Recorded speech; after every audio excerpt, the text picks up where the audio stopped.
Hey guys, welcome back to my YouTube channel. एक बार फिर स्वागत है आप सभी का हमारे यूट्यूब चैनल के ऊपर। अच्छा, भाई ने सवाल किया था कि टाइम कीपर का काम क्या होता है, टाइम कीपर का वर्क रिस्पॉन्सिबिलिटी क्या होता है। तो इस वीडियो में मैं बताने वाला हूँ कि टाइम कीपर का वर्क रिस्पॉन्सिबिलिटी जो होता है वो क्या होता है। देखिए भाई, सबसे पहले तो क्वालिफ़िकेशन के बारे में बात करेंगे कि आपका एजुकेशन क्या होना चाहिए टाइम कीपर के लिए। आपके पास इतना एजुकेशन होना चाहिए कि आपको रीडिंग एंड राइटिंग आना चाहिए, यानी क्या लिखा होता हुआ है, किसी भी चीज़ों पे लिखा हुआ है तो वो चीज़ पढ़ना आना चाहिए। दूसरा चीज़, आपको राइटिंग आनी चाहिए कि मैं लिख रहा हूँ तो दूसरे वाले को, दूसरा कोई भी आदमी आपका हेड है उसको समझ में आना चाहिए। तो आपको इतना तो आपके पास एजुकेशन होना चाहिए, क्वालिफिकेशन होना चाहिए। मतलब 10th प्लस है, 12th है तो भी चलेगा, 10th तक है तो चलेगा। यानी कि 10th तक तो सारे लोगों को रीडिंग एंड राइटिंग आ ही जाता है। तो 10th तक आई थिंक आप जो है चल सकते हैं टाइम कीपर के अंदर। अच्छा, टाइम कीपर की रिस्पॉन्सिबिलिटीज़ के बारे में बात करें तो टाइम कीपर का जो लोग वर्क करते हैं, जो बड़ी कंपनियां होती हैं, वो 2 3 4 मशीनें रखती हैं टाइम कीपिंग के लिए। उसमें टाइमिंग होता है, उसमें टाइमिंग जो है सेट किया जाता है। यानी जो वर्कर्स होते हैं, जो लेबर्स होते हैं, जो उनका टाइमिंग होता है ड्यूटी पर आने का, उसमें सेट होता है।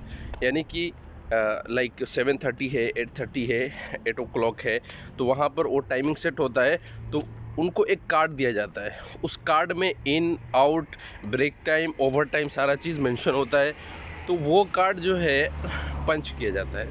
मतलब लाइक 7:30 आया तो 7:30 में वो पंच करेगा तो इन में शो होता है उस मशीन के अंदर। और जब आउट होगा तो आउट होने का मतलब ये है कि लाइक उसका ड्यूटी 8 आवर्स है, तो शाम में जो है तकरीबन 4 o'clock 5 o'clock समथिंग जो भी है ब्रेक, यानी 9 आवर्स ड्यूटी होता है, 1 घंटा ब्रेक होता है। तो 8 घंटे ब्रेक के बाद उसका जो भी टाइमिंग है, वो टाइमिंग में जब आउट होता है तो वहाँ पर आउट के मतलब सेल में जो है वो प्रिंटिंग होता है। यानी लाइक 5 o'clock, यानी 7:30 इन में प्रिंटिंग होगा और 5 o'clock 4 o'clock आउट में प्रिंटिंग होगा। प्लस अगर ओवर टाइम कर रहा है तो ओवर टाइम का जो है उसमें ऑप्शन दिया होता है, मेंशन करना होता है उसमें। तो मेंशन वो करता है जो टाइम कीपर होता है कि इस आदमी का 3 आवर्स ओवर टाइम है, दूसरे आदमी का 4 आवर्स ओवर टाइम है। तो ये सारी रिस्पॉन्सिबिलिटी जो है टाइम कीपर के ऊपर होती है। अच्छा, उसमें और 2 4 चीज़ों की बात करें तो एक तो आपको मैंने क्वालिफ़िकेशन बता दिया कि ये होनी चाहिए। टाइम कीपर का जो काम होता है वो चीज़ बताया मैंने आपको कि उसको जो है एक मशीन होता है, उसको हैंडल करना होता है। प्लस उसके पास बहुत सारे कार्ड दिए जाते हैं। जैसे एक कंपनी बहुत ज़्यादा वर्कर्स हैं, उनको जो है काउंट करना जो है पॉसिबल नहीं है, तो उनको एक कार्ड दिया जाता है जो अल्फ़ाबेटिक होता है। यानी पीछे एक रखने का जगह होता है उनका, यानी एक खाना बनाया होता है, खाना जो है उनको दिया होता है, उसमें अल्फ़ाबेटिक कार्ड होता है। अल्फ़ाबेटिक कार्ड का मतलब ये है कि A to Z होता है, A से Z लेकर के नाम जितने आते हैं। जैसे मेरा नाम नदीम है तो एन वाले सेल में मेरा नाम रहेगा। और दूसरा आदमी है तो उसका, जैसे एक ए से किसी का नाम है, अशफाक नाम है, अजीत नाम है, अर्जुन नाम है, तो ये सब नाम जो है ए वाले सेल में रहेगा। तो ए से जेड तक यानी अल्फ़ाबेटिक नाम होता है। तो उसमें आपको इतना माइंड होना चाहिए कि फला आदमी आ रहा है तो उसका एन से आ रहा है तो एन से तुरंत, यानी टाइम ज़्यादा नहीं होता है। तो आपका दिमाग का एक्टिविटी इतना होना चाहिए, थोड़ा सा दिमाग भी चाहिए उसमें, कि जैसे भी बंदा आता है, हाँ ये इसका ये नाम है, तुरंत पीछे से निकाल करके उस अल्फ़ाबेटिक सेल में से जो नाम, फर्स्ट नेम आता है, जो अक्षर आता है, तो उसके नाम से जो है तुरंत कार्ड निकाल करके सामने वाले को देना चाहिए। यानी थोड़ा सा दिमाग का भी एक्टिविटी इसमें चाहिए, आपका दिमाग का भी एक्टिविटी होना चाहिए। तो ये एक काम हो गया, यानी एक रिस्पॉन्सिबिलिटी तो ये हो गई कि आपको कार्ड भी देना है वर्कर को। उसके बाद वो पंच करता है, पंच करने के बाद वो कार्ड वहीं पर रख देता है। फिर वो सारे कार्ड को आपको जमा करना है, फिर दोबारा से आपको रिफ़िल करना है। यानी कल के लिए वो कार्ड जो है पूरा चेक करना है आपको, कोई कार्ड दूसरे का तो पंच नहीं किया, कौन आदमी आया नहीं आया। जैसे लाइक बहुत सारे डिपार्टमेंट होते हैं टाइम कीपर के अंदर, ये भी एक रिस्पॉन्सिबिलिटी होती है कि बहुत सारे जो है आपके पास डिपार्टमेंट होते हैं। तो उन किसी भी डिपार्टमेंट में कोई आदमी नहीं है, जैसे जो आदमी नहीं आएगा वो कार्ड वहीं पर रह जाएगा, यानी बाकी रह जाएगा, वो कार्ड पंच नहीं होगा। तो ऐसे मालूम हो जाता है कि यह आदमी आज एब्सेंट है, ये आदमी काम पर नहीं आया। तो आपको इन्फॉर्म भी करना होता है कि आपके डिपार्टमेंट में ये आदमी नहीं आया है।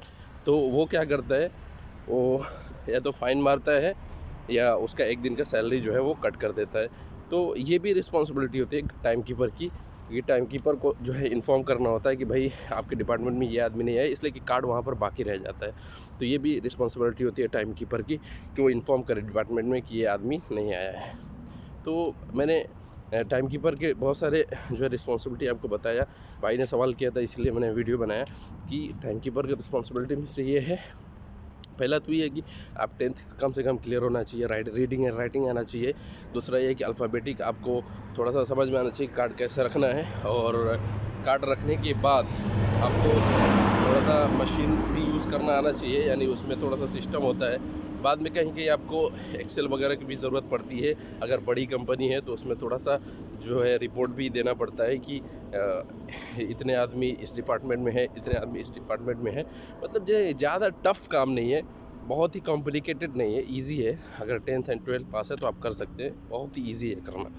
तो ये हो गया। और दूसरा ये है कि डिपार्टमेंट को इन्फॉर्म करना होता है कि भाई ये आदमी नहीं आया, और कितना ओवर टाइम बन रहा है इस डिपार्टमेंट का, ये ओवर टाइम जो है इस डिपार्टमेंट में आज ओवर टाइम किया, उसी डिपार्टमेंट में ओवर टाइम नहीं किया। ये सारी चीज़ें हैं जो इन्फॉर्म करनी पड़ती है। तो इतना ही रिस्पॉन्सिबिलिटी होता है, कुछ ज़्यादा रिस्पॉन्सिबिलिटी नहीं है। प्लस कार्ड जो है दोबारा रीवेरीफाई करें कल के लिए, ताकि जो कल के लोग आए उनके लिए इजी हो, और आप उनको फिर कार्ड देंगे उनके नाम से अल्फ़ाबेटिक वाइज। तो ये सारे रिस्पॉन्सिबिलिटी टाइम कीपर की। और भी कुछ क्वेश्चन है तो आप कमेंट बॉक्स में कमेंट कर सकते हैं। नेक्स्ट वीडियो उस टॉपिक पर रहेगा। मिलते हैं अगले वीडियो में, तब तक के लिए बाय बाय।